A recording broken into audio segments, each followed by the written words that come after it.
அண்ணா சுவாமி அழைக்கின்றாரே, நம்ம அண்ணா சுவாமி அழைக்கின்றாரே.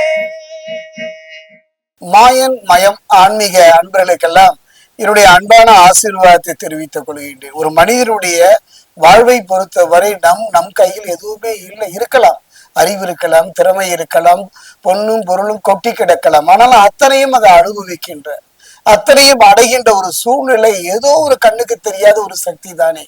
அந்த வகையை பார்க்கும் பொழுது நவ கிரகங்கள்ல பலம் வாய்ந்த கிரகம் என்று பார்த்தோமானால் இந்த கிரகனுடைய இருப்பு பெயர்ச்சி அற்புதமான பலனை தருகிறது. கிட்டத்தட்ட ஒரு 40-50 வருட காலம் இந்த ஒரு ஜோதிட பணியில இருப்பதனாலும் இறைபணியில இருப்பதனாலும் என்னால் ஓரளவுக்கு சோழி பிரசனத்தின் மூலமாக கணித்து சொல்ல முடிகின்றது. அந்த வகையில பார்க்கும்போது குரு பயிற்சி நீண்ட காலம், அதே நேரத்துல சனி பயிற்சி அதை விட நீண்ட காலம். ஆனால் குறுகிய கால பயிற்சி என்று பார்த்தால் அது கலத்திரகாரர்கள் சுக்கரனுடைய பயிற்சி தான்.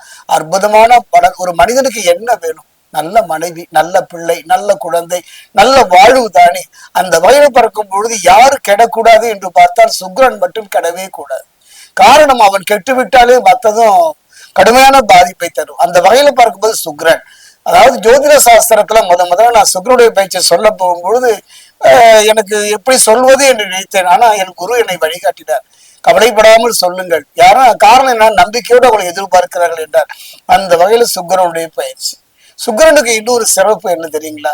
யாரும் சொல்லாத மகாலட்சுமி பார்க்கடலை கடையும் பொழுது வருகின்ற மகாலட்சுமியோடு துணை வந்தவர் தான் சுக்கிரன். ஆக மகாலட்சுமியுடைய சகோதரன் சுக்கிரன். இப்ப புரியுதா? சுக்கிரன் சிறப்பாக இருந்து விட்டால் யாரிடமும் எந்த காலத்திலும் எந்த நேரமும் கையேந்தாத ஒரு நிலை, அது ஒண்ணு போதுங்க.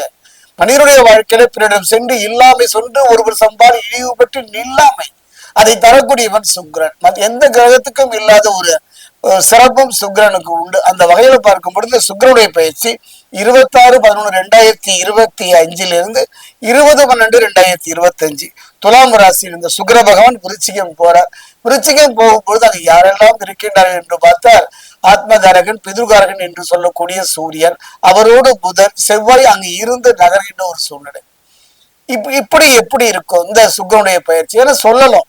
அப்படி இப்படி என்று சொல்வதற்கு இப்படியும் ஒரு காரணமா என்று நீங்கள் நினைக்க வேண்டும். அந்த வகையில பார்க்கும்போது இந்த சுக்கிரனுடைய பயிற்சி யாருக்கு?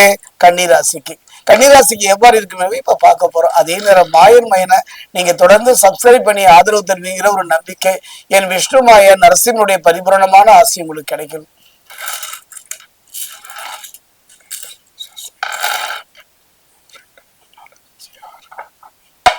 கன்னிராசி இருக்கக்கூடிய உத்திர 2, 3 நாள், கன்னிராசி இருக்கக்கூடிய அஸ்தம்,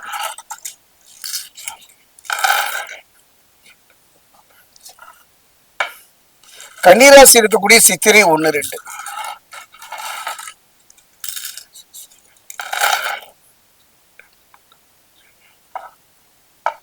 கன்னிராசி ஆன்மீக சகோதர சகோதரிகளே, சில போராட்டங்களை தொடர்ந்து சந்திச்சுட்டு வரீங்க. தொடர்ந்து போராட்டங்களை சந்தித்து வருகிறீர்கள். எந்த நிலையாக இருந்தாலும் கூட வந்த நிலையை பொறுத்தவரை மிகவும் கடுமையான சோதனையை சந்தித்து உடல் ரீதியா மன ரீதியா வாடித்தான் போனீர்கள். அப்படிப்பட்ட ஒரு சூழ்நிலையில ஒரு அருமையான சந்தர்ப்பங்கள், ஒரு அருமையான ஒரு வாய்ப்பு என்றுதான் சொல்வேன். கன்னிராசியை பொறுத்த வரைக்கும் ஒரு அருமையான சந்தர்ப்பம். குரு பகவான் இந்த காலகட்டத்துல குரு பகவான் அதிசாரமாகி தன்னுடைய அதிசாரமே நீங்கிட்டார். அதாவது மிதுனத்தில் இருந்து அவர் கடகம் வந்து திரும்ப கடகத்திலிருந்து மிதுனம் நோக்கி நகர்ந்து விட்டார். சனி பகவானை பொறுத்த வரைக்கும் ஒரு அற்புதம் என்றே சொல்வேன். சனி பகவானை பொறுத்த வரைக்கும் அதிசாரமானார், வக்ரமானார். வக்ர கும்ப சனியாக இருந்தவர் திரும்பவும் அவர் மீனம் சொல்லி நகர்ந்து விட்டார். அப்படிப்பட்ட ஒரு சூழ்நிலையில ஒரு அருமையான கலத்திரக்காரோட சுக்கிர பயிற்சி. அதாவது சந்தர்ப்பமும் வாய்ப்பும் கதவுக்கு தட்டுற மாதிரிதான். சந்தர்ப்பமும் வாய்ப்பு கதவுக்கு பின்னால நின்னா மட்டும் போற, கதவை தட்ட வேண்டும், நம்ம அனுபவிக்க வேண்டும். அருமையான ஒரு வாய்ப்புங்க, அப்படிதான் சொல்வேன். அதை மட்டும் கிடையாதுங்க. தன குடும்ப அதிபதி அப்படி யாருன்னு பார்த்தா கன்னிராசிக்கு கலத்திரக்காரன் சுக்கிரன் தான். அந்த தன பொன்னையும் பொருளையும் அது மட்டும் கிடையாது, குடும்பத்துக்கும் அதிபதி யாருன்னு பார்த்தா சுக்கிரன் தானே. இதுவரை பொண்ணுக்கும் பொருளுக்கும் போராடி உங்க வாழ்க்கையில ஒரு நிம்மதியான ஒரு தருணம், குடும்பத்துல ஒரு அமைதியும் நல்ல சந்தோஷமும் நிம்மதியும் தருகின்றது ஒரு அருமையான சரணம். அதே நேரத்தை புரிந்து கொள்ளாமல் போராடி அந்த உறவு, அந்த உறவு இருக்கு பாத்தீங்களா, புரிந்து கொள்ளல. காதல் திருமணத்தை செய்தவர்களா இருந்தாலும் சரி, இல்ல பெரியவங்க பார்த்து வைத்து திருமணத்தில் இருப்பதாலும் சரி, ஒருவருக்கு அந்த அந்யோன்யம் என்பதே இல்லாமல் போய்விட்டது. ஏனோ தானோ என்று ஒரு வாழ்வை நகர்த்தியவர்களுக்கு ஒரு நல்ல சந்தர்ப்பம் இந்த கார்த்திகை மாதத்தில் வந்த இந்த குரு பயிற்சி. என்று சொல்வார்கள். அதாவது இந்த குரு பயிற்சி ஏன் நான் இப்ப சொல்றேன்னா, குரு பகவானை பொறுத்த வரைக்கும் கடகத்திலிருந்து மிதுனம் போயிட்டார். அவரும் தேவகுருவும் உதவி செய்கிறார். அதே நேரத்துல கடத்தகாரர்கள் சுக்கிரனும் அற்புதமான ஒரு பலனை தருகின்றார்கள். இந்த இருவருமே ஒரு நல்ல ஒரு மாற்றத்தை, ஒரு நல்ல ஒரு முன்னேற்றத்தை தருகின்ற ஒரு சூழ்நிலை தான் அமைகின்றார். காரணம் என்னன்னு பாத்தீங்கன்னா, கன்னியை பொறுத்த வரைக்கும் தன குடும்பாதிபதி கடத்தகாரர்கள் சுக்கிரன். அதாவது அவர் எங்க இருக்கின்றாருன்னா விருச்சிக ராசி இருக்கின்றார். அதே நேரத்துல பார்த்தா அவர் அங்கு விருச்சிகத்திலிருந்து 1, 2, 3, 4, 5, 6, 7ஆம் இடம் ரிஷபத்தை பார்க்கிறார். இங்குதான் அவர் பார்க்கின்ற பார்வை. ஆக தன்னையே தன்னோக்கி பார்த்துக் கொள்கின்றார். அற்புதமான ஒரு பலனை தரக்கூடிய ஒரு அசுர பலம் நிறைக்கக்கூடியது. எந்த பிரச்சனைகள் வந்தாலும், எந்த தடைகள் வந்தாலும் எதிர்த்து போராடுகின்ற ஒரு மனோதிடம், எந்த குழப்பங்களும் பிரச்சனைகளும் சந்தித்தவங்க வாழ்க்கையில நிம்மதி தருகின்ற ஒரு தருணம் இந்த காலகட்டம். அருமைங்க. அவர் பார்க்கின்ற பார்வையா இருந்தாலும் சரி, அவர் வந்து இருக்கின்ற இடமாக இருந்தாலும் சரி, அந்த இடத்தில் அவர் சந்திக்கின்ற புதன், சூரியன், செவ்வாய், ஆக அந்த வகையில பார்க்கும்போது ஒரு நல்ல மாற்றம். சூரியன் அங்கு இருப்பதனால, அதாவது களத்திரகாரனால் அனுபவித்த கெடுபலன்கள் எல்லாம் குறைந்து நற்பலன் வருகின்ற அருமையான சந்தர்ப்பம். அதே நேரத்தை பாத்தீங்கன்னா அவர் நீசம் என்று எடுத்துக்கொள்ள வேண்டியதில்லை. காரணம் அவர் நீசம் நீங்கி விட்டார்.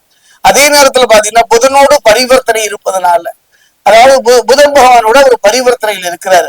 அது மட்டும் கிடையாதுனால ராசிநாதர் ஆட்சி பெறுவதாக அற்புதமான ஆட்சிங்க. அவர் புதனோடு பரிவர்த்தனை இருப்பதெல்லாம் நீண்ட காலத்திற்கு பிறகு நடைபெறுகின்ற ஒரு சந்தர்ப்பம்.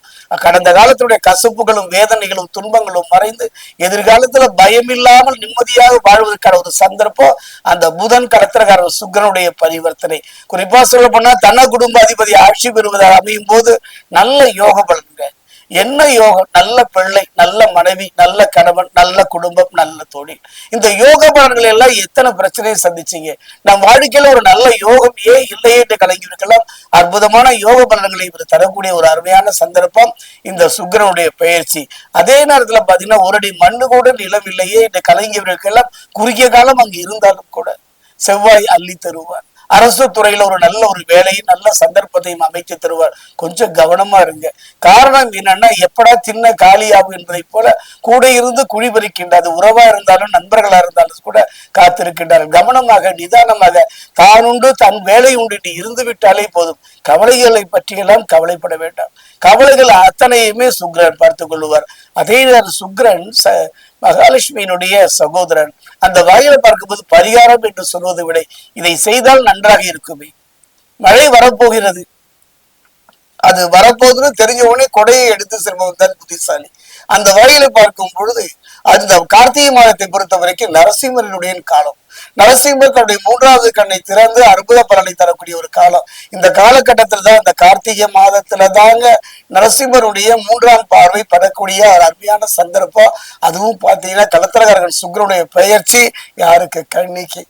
பெருமாள் ஆலயம் சென்று அந்த தாயார் சன்னிதானத்துல ஒரு தேங்காயை வாங்கி 2ஆக உடைத்து அதில் இருக்கக்கூடிய நீரை வெளியேற்றி அதுல நெய் நிரப்பி தீபம் ஏற்றி வருவீர்களானால் அற்புதம். அது எப்ப பாத்தீங்கன்னா இந்த கார்த்திகை மாதம் வருகின்ற இந்த சுக்கிரன் பேசி இருக்கக்கூடிய 26/11 20/12 வரைக்கும் அருமையான சந்தர்ப்பம். செவ்வாய் வெள்ளிக்கிழமைகளில் இதை செய்து பாருங்கள்.